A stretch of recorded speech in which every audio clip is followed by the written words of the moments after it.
So in this video, we go to this awesome place and things don't quite go to plan. You'll see what I mean in the video. As I'm recording this right now, it's raining. You can probably hear it. So nothing's really going to plan. But don't worry, we've still got a video for you. And this place is like this tiny island where these birds have taken up residence there. And they've been there as long as I can remember. I don't know how they survive there, but it seems they're always on that island. It's like half the size of a football pitch, which is what makes it awesome. And human beings can't step foot on it. I mean, theoretically they could, but I've never seen anyone on there. There's no way to get there aside from swimming out there. And this is the first time I've taken my drone out here. But anyway, let's start the video.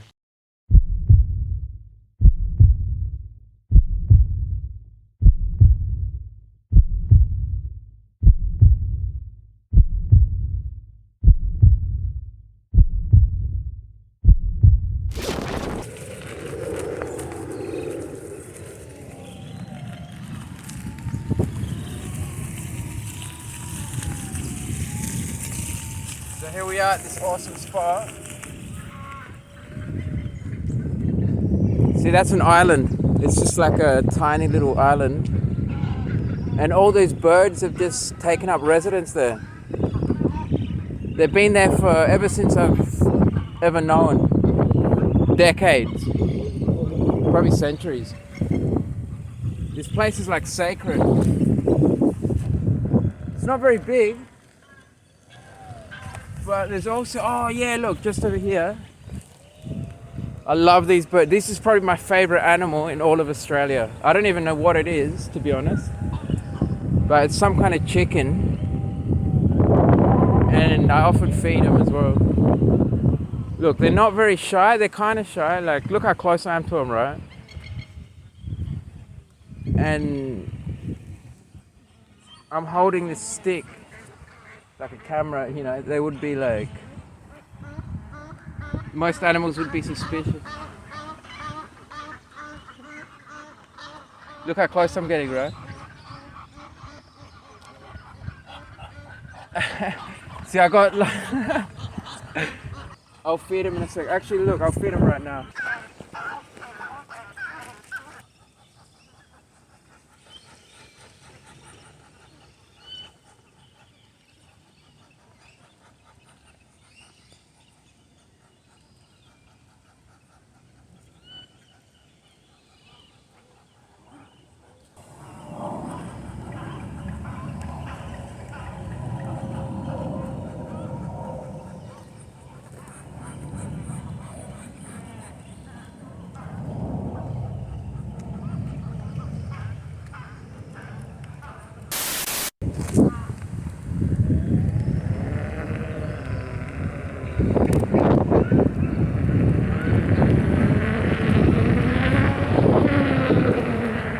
And I'm loving these high pedals, guys.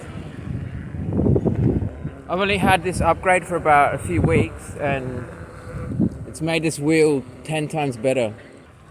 So what I was going to talk about in this video is EUC safety. So obviously to the average Joe, they're not very safe. They don't look or they don't seem very safe. And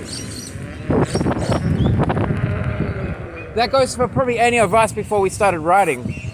And for me, before I got one, I thought they looked very dangerous. It's probably one of the main reasons I didn't get one straight. I'm gonna actually stop, it's a bit windy to be doing this. Let's just chill here. Look, the island is just there. See, it's tiny. But look how many birds are on there. We'll just stop here and do the chat here. See, it's windy. So like I was saying, most people think EUCs are dangerous. And so did we before we started riding them, didn't we? These things don't seem too safe.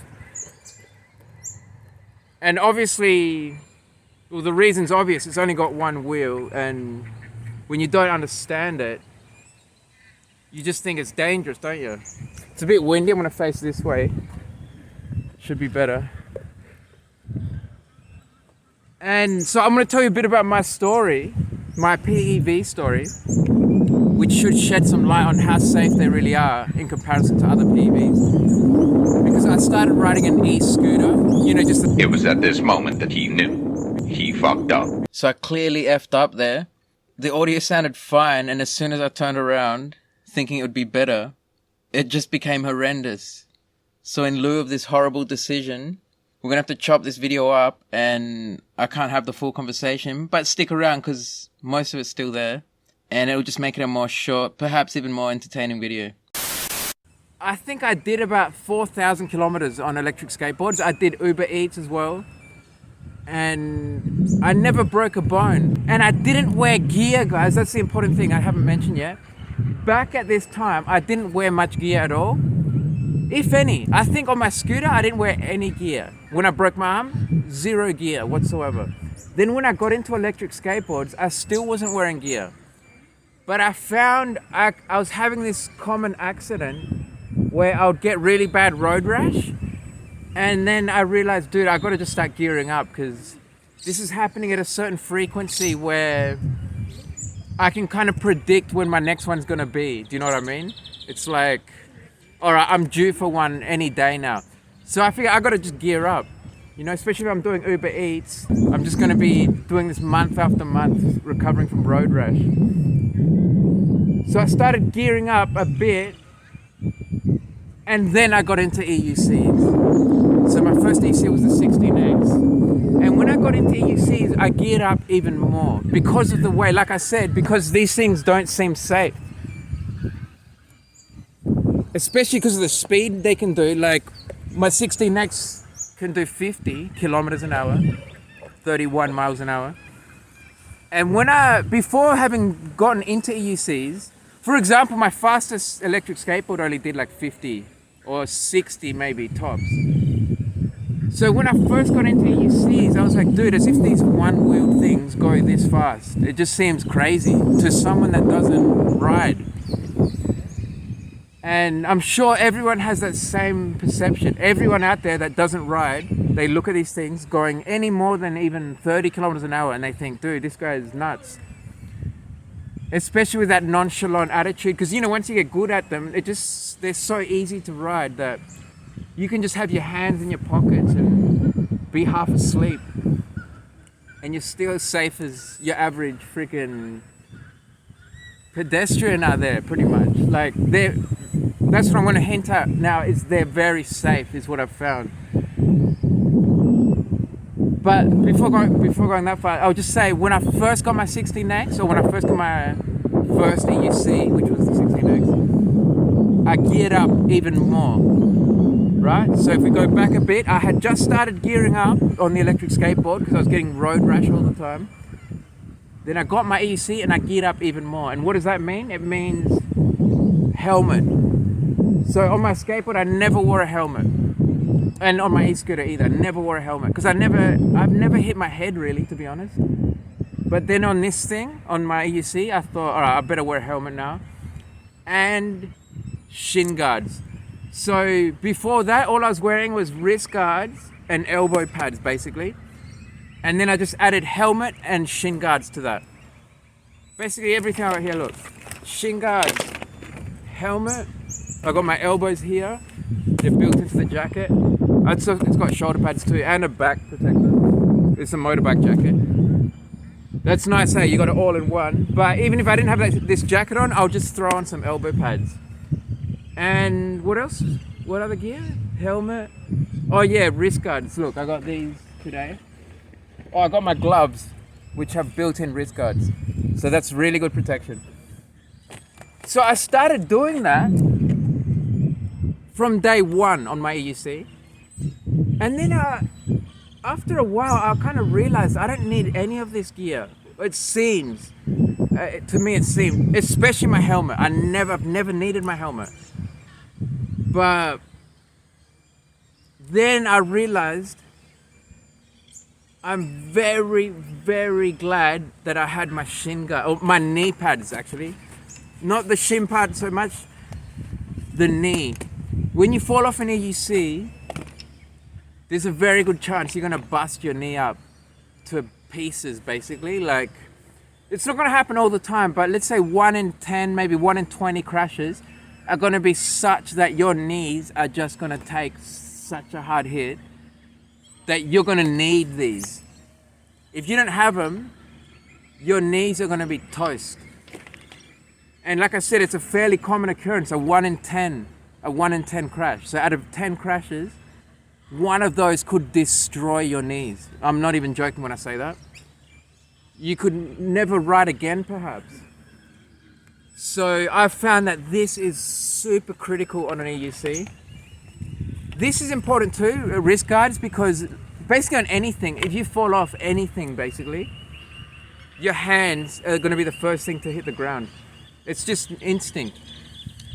That's how your body protects itself from basically any threat. It's your hands go there first. So having this is just like an insurance policy. But it's not that bad, like I said. You can take a hit on your hands and stuff, but your knees could get busted to shit. And yeah, this is like number one. It's number 0. It's more number 1. It's like, this is more important than all the other gear combined. Everything. This is it. If I could only take one piece of gear, it would be this. So, yeah, so moving past that, how many kilometers have I done on my EUCs now? So like I said, on my electric skateboard, on my electric scooter, I only got 1,500 by the time I broke my arm. And that was basically the end of my career as far as electric scooters. I don't think I did, I rode a bit more after that, but not much. Because soon after that, I got into electric skateboards and then I sold the scooter. And so really under 2,000 kilometers on the scooter, and I'm already saying, nah, that shit is dangerous. The skateboard is more safe. And now and like I said, on the skateboard, I got about 5,000 kilometers. No broken bones, just heaps of road rash. On the EUC, how many kilometers have I done? On my OG Sherman, I've done 20,000, all right?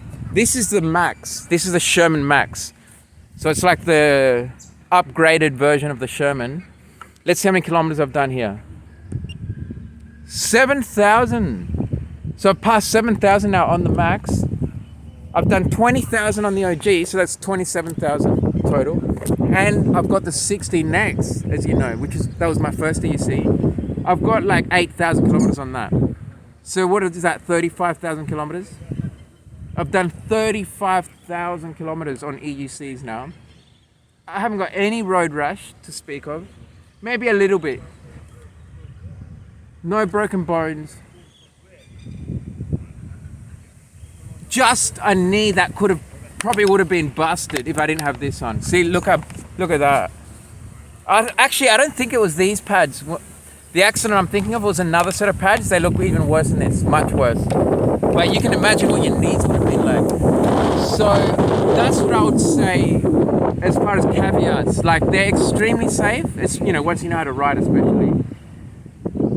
But you got to protect your knees. You need to protect your knees, or else you're playing Russian roulette on your kneecap. Basically, take a revolver, put one bullet in the chamber and put it to your kneecap and pull the trigger. That's basically what you're doing. Like, I'm not even joking. If you have this kind of accident that I was talking about, and I can't really explain it, why it happens like this, but I've had it a few times. I've had my fair share of falls off an EUC, and I just know that one certain type of fall is gonna really put a lot of force on your knees, like tremendous amounts. Because when it happened, the one I'm thinking of, I had my shin pads on, or my knee pads on, sorry. And even so, my knees were hurting afterwards. I was like, dude, my knee hurts. They hurt for like probably a good 20 minutes. After, say, half an hour, all the pain was gone. But for 20 minutes, I could feel pain there. And I was thinking, imagine what that would have felt like without any pads. It would have been broken for sure. And I don't know what it's like when you break your knee, but I'm sure that's not easy to come back from because of the complexity of that joint, you know, and the importance of it. So yeah, that's basically it, guys. That's what I came to say, is that I've done 35,000 kilometers on EUCs. I only did 1,500 on e-scooters. And I did more damage to myself on the e-scooters than I did on the EUCs in all those kilometers, 35,000. Think about it, 35,000, that's how many times 1,500? It's like friggin' 23 times. So I've done 23 times more riding or more kilometers on EUCs than I've done on e-scooters, right? All up. Yet I did more damage to myself on e-scooters than I did on EUCs. So that speaks to itself of what's more safe. Speaks to itself. Did I say that right? I don't think so. But you know what I mean.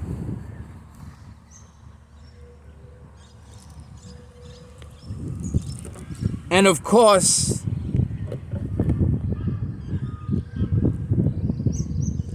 no one can deny just how convenient these things are. I mean, compared to an e-scooter, this is like